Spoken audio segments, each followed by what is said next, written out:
যাত্রী সংকটে গতকাল সেন্ট মার্টিন যেতে পারেননি পর্যটকবাহী জাহাজ Keari Sinbad. ১ December Cox's Bazar Saint Martin নৌরুটে পরীক্ষামূলক যাতায়াতের প্রস্তুতি রয়েছে জাহাজটির। তবে দাবি পূরণ না হলে সেন্ট মার্টিনে জাহাজ ঢুকতে না দেওয়ার ঘোষণা দিয়েছে দ্বীপবাসী। বিস্তারিত জানাচ্ছেন কক্সবাজার প্রতিনিধি অর্পণ বড়ুয়া।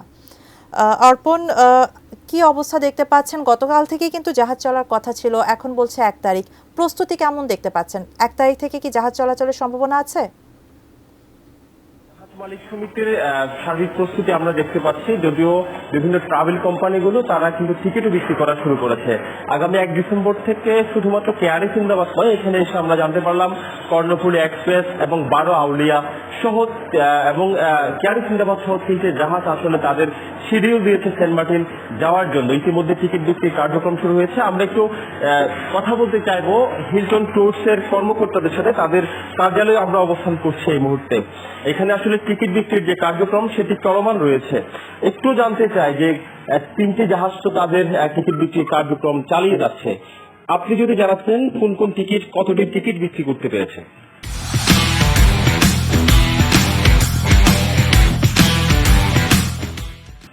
আমরা ১ তারিখের জন্য টিকিট বুক করতেছি। এখন কর্ণফুলী এবং বারাউলিয়াতে প্রায় ১৫০টার মতো, ১৫০ করে ৩০০ প্লাস বুক হয়েছে। আর ক্যারি তো কিছু বুক হচ্ছে আর কি। আচ্ছা, সেন্ট মার্টিন দ্বীপবাসী একটি ঘোষণা দিয়েছে যে তাদের দাবি দেওয়া পূরণ না হলে তারা আসলে সেখানে জাহাজ ঢুকতে দিবে না। ক্ষেত্রে যারা টিকিট করেছে পর্যটকরা, তাদের কি পরিণতি হতে পারে? এটা তো এখনো বলা যাচ্ছে না কি হয়। এখন তো সবাই টিকিট করতেছে আমরা, আর রাতে সরকারের কোনো সিদ্ধান্ত হতে পারে।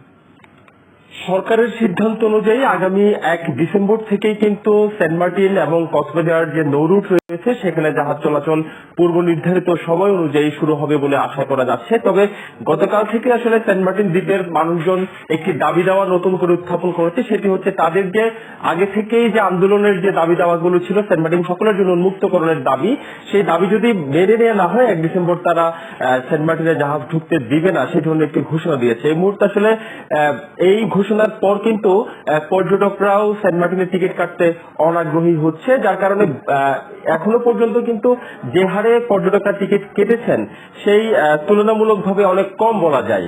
কক্সবাজার থেকে টুকু ছিল এখানকার সবচেয়ে শাহানা।